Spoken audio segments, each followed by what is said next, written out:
శుభకార్యాలకు పూజార్ల కోసం వెతుకుతున్నారా? పూజారీస్.com లో అతి తక్కువ ధరలకే పూజార్లను ముందే బుక్ చేసుకోండి. వెంటనే కాల్ చేయండి.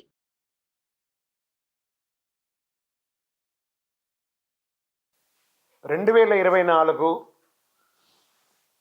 జనవరి నుండి డిసెంబర్ వరకు ఉన్నటువంటి రాశి ఫలితాన్ని మనం ఇప్పుడు తెలుసుకోబోతున్నాము. జ్యోతిష్ శాస్త్రం అనేది ఒక గణితపూరితమైనటువంటి ఒక శాస్త్రం. ఏ గ్రహాలు ఎక్కడ ఉన్నాయి, ఏ స్థితిలో ఉన్నాయి, ఆ గ్రహాల యొక్క స్థితిగతిని బట్టి ఆ రాశి యొక్క మార్పులలో జరుగుతున్నటువంటి ఆ రాశుల యొక్క గ్రహాలన్నీ కూడా మార్పుల వల్ల ఆ రాశికి కలుగుతున్నటువంటి శుభాశుభ ఫలితాలన్నీ కూడా నిర్ణయించడం జరుగుతుంది. ఆంగ్ల నూతన సంవత్సర ప్రకారం జనవరి నుంచి మనము డిసెంబర్ వరకు చెప్పుకుంటాం. త్వరలో ఉగాది పంచాంగ శ్రవణం కూడా మనం తెలుసుకోబోతాం. ఈ సంవత్సరం ఏ రాశి వారికి బాగా ఉంది, ఏ రాశి వారికి ఎలా ఇబ్బందిగా ఏమైనా ఉన్నాయా అవన్నీ తెలుసుకోవడం కంటే కూడా నా రాశి ఈసారి చాలా బాగుంటుంది అని చెప్పి నూతన సంవత్సరం రోజు ఒక సంకల్పం తీసుకోండి. గోచార గ్రహస్థితులను దృష్టిలో పెట్టుకొని చెప్పడం జరుగుతుందండి. ఇది మీ యొక్క వ్యక్తిగత జాతకానికి సుమారుగా ఒక 30 నుంచి 40% మాత్రమే నేను చెప్పేది మీకు వర్తిస్తుంది. బాగా గుర్తించాలి. జాతకం, జ్యోతిష్యం పడుతున్న వర్షానికి ఒక గొడుగే కానీ జాతకం జీవితం కాదు. మీరు ఏదైతే వృత్తి చేస్తారో, మీరు ఏదైతే మీ జీవితంలో ముందుకు తీసుకొని వెళ్తారో అదే మిమ్మల్ని కాపాడుతుంది, కానీ జ్యోతిష్యం కాపాడదు. బాగా గుర్తుపెట్టుకోండి. జ్యోతిష్యం ఒక రిఫ్రెష్ బటన్ లాగా మాత్రమే. కంప్యూటర్లో రైట్ క్లిక్ చేస్తే ఎలా రిఫ్రెష్ ఉంటుందో అలా రిఫ్రెష్ చేయడానికి కోసం మాత్రం ఉన్న ఒక చిన్న పరికరం మాత్రమే ఇది. అందుకని జ్యోతిష్యం జీవితం కాదు.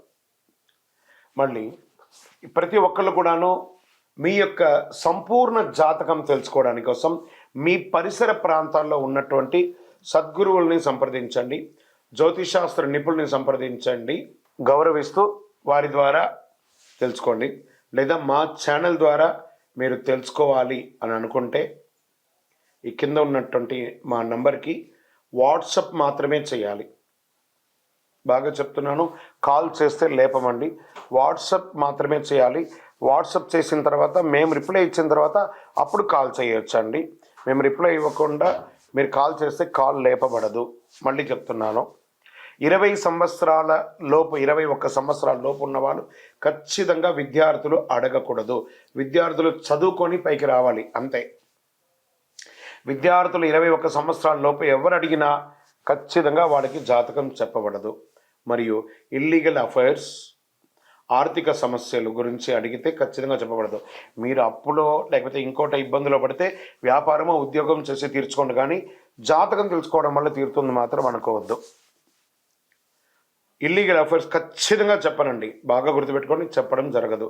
తర్వాత పెద్దవాళ్ళైనటువంటి 60 సంవత్సరాల పైచిలకు వాళ్ళు, మీరు 60 తెలుగు సంవత్సరాలని పూర్తి చేస్తుంటారు కాబట్టి మీరు పెద్దవాళ్ళు, మీకు అన్ని రకాలుగా అన్ని జీవితంలో అన్నీ అనుభవించుంటారు కాబట్టి మీరు తెలుసుకోవాల్సిన అవసరం లేదు. దీన్ని సహృదయంతో స్వీకరించగలరు. జ్యోతిష్ శాస్త్రరీత్యా 12 రాశుల్లో ముందుగా మొట్టమొదటి రాశి మేషరాశి. అశ్విని నక్షత్రం 1, 2, 3, 4 పాదములు, భరణి నక్షత్రం 1, 2, 3, 4 పాదములు, కృత్తికా నక్షత్రం మొదటి పాదానికి జన్మించిన మీరు మేషరాశి వారిగా పరిగణించబడుతున్నారు.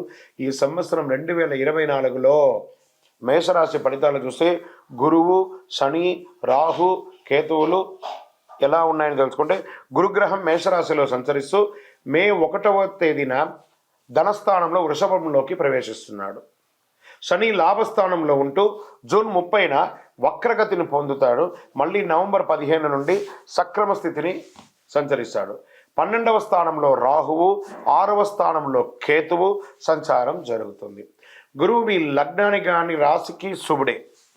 గురువు మీ రాశిలో ఉన్నప్పుడు మీకు మానసిక పరిపక్వత కలిగిస్తాడు, ఆరోగ్యాన్ని, అద్భుతమైనటువంటి ఆరోగ్యాన్ని ఇస్తాడు, ప్రయాణాలు ఎక్కువ చేస్తుంటారు. మే 1 తర్వాత మీకు మంచి ఆర్థికమైనటువంటి ఫలితాలు, వ్యాపారం, ఉద్యోగం, వ్యవహారం అన్నింటిలోనూ అందుబాటులో ఉంటారు. ఆస్తిపాస్తులు కొనుగోలు చేసే అవకాశాలు ఉన్నాయి. భూమి కొంటారు, ఇల్లు కొంటారు, గృహప్రవేశాలు చేసుకుంటారు, ఇంట్లో శుభకార్యాలు నిర్ణయిస్తారు. రీసెర్చ్ చేసే వాళ్ళకి, ఇన్సూరెన్స్ సంబంధించిన వారికి అద్భుతమైనటువంటి సమయం చెప్పచ్చు. డాక్టర్స్, అడ్వకేట్స్, డిఫెన్స్లో ఉన్న వాళ్ళకి, పోలీసు వాళ్ళకి, వీళ్ళకందరికీ కూడా, ప్రభుత్వ ఉద్యోగంలో ఉన్న వాళ్ళకి అందరికీ కూడా చాలా బాగుంటుంది. శని లాభస్థానంలో ఉండడం వల్ల కొత్త అగ్రిమెంట్స్, కొత్త కాంట్రాక్ట్స్ అన్నీ కూడా లాభిస్తాయండి. ఎన్నెన్నో అవకాశాలు, బిల్డర్స్, రియల్ ఎస్టేట్ వారికి యోగంగా ఉంటుంది. శని లాభస్థానం ఉన్నప్పటికీ తృతీయంలో సప్తమాధిపతి బుధుడు ఉన్నాడు కాబట్టి తృతీయ స్థానం, షష్ఠ స్థానం వ్యాపారాన్ని సూచిస్తుంది. కాబట్టి మీ జాతకంలో బుధుడు ఏ స్థానంలో ఉన్నాడో గమనించి కొత్త పనులు ప్రారంభించండి. వివాహం కాని వారికి వివాహం, మంచి మంచి సంబంధాలు రాబోతున్నాయి. ఈ సంవత్సరం మేషరాశికి అద్భుతమే చెప్పొచ్చు. ఏదో ఒక 10-20% బాగాలేదే కానీ 80% బాగా ఉంది. 12వ స్థానంలో రాహు సంచారం ఇంపోర్ట్ ఎక్స్పోర్ట్ బిజినెస్కి చాలా బాగుంటుంది. విదేశాలకి వెళ్ళాలి అనుకున్న వాళ్ళకి చాలా కలిసి వస్తుంది. విద్యార్థులకి ఇది యోగం. మంచి మీరు పిహెచ్డి కానీ లేకపోతే మాస్టర్స్ చేయడానికి ఇది ఒక యోగం అని చెప్పొచ్చు. ఎవరెవరికైతే వీసా ఆగిందో వాళ్ళకందరికీ కూడా బాగుంది. శని భగవానుడు 30 జూన్ నుండి 15 డిసెంబర్ వరకు వక్రిస్తున్నాడు. ఇది ముఖ్యంగా ధనయోగాన్ని ఇస్తున్నాడు. వివాహం కాని వారికి వెంటనే మంచి మంచి సంబంధాలు రాబోతున్నాయి.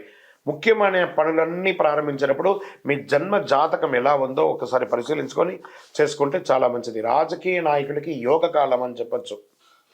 ఉద్యోగులకి మంచి నూతన ఉద్యోగం వస్తుంది. ఉద్యోగం చేస్తున్న వారికి మీరు కోరినటువంటి ప్రమోషన్స్, ఇంక్రిమెంట్స్ వస్తాయి.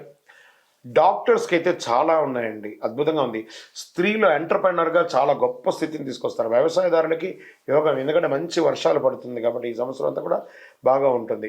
మేషరాశి వారికి జనవరి 7/1/2024 4:01 మధ్యాహ్నం నుండి 9/1/2024 9:11 రాత్రి వరకు జాగ్రత్తగా ఉండాలి.